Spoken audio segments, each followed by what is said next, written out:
Hi friends, నేను బియ్యం పిండితోటి కారపూస ఎలా చేసుకోవడం ఇప్పుడు మీకు చూపిస్తా. చాలా బాగుంటాయి ఫ్రెండ్స్, మీరు కూడా చేసుకోవచ్చు. సమ్మర్ హాలిడేస్ ఉంది కదా, పిల్లలకు చాలా బాగా ఇష్టంగా తింటారు.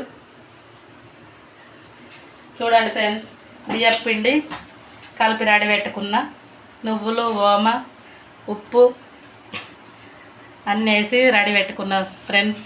ఆయిల్ కూడా వేడెక్కిపోయింది.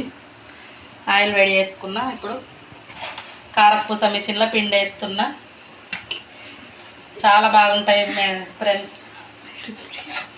మీ పిల్లలు కూడా ఇష్టంగా తింటారు. ఇంట్లోనే ప్రిపేర్ చేసుకోవచ్చు. చిన్నవాళ్ళు పెద్దవాళ్ళు ఎవరైనా తినచ్చు. పోస్తున్నా. చాలా బాగా వేడైంది నూనె.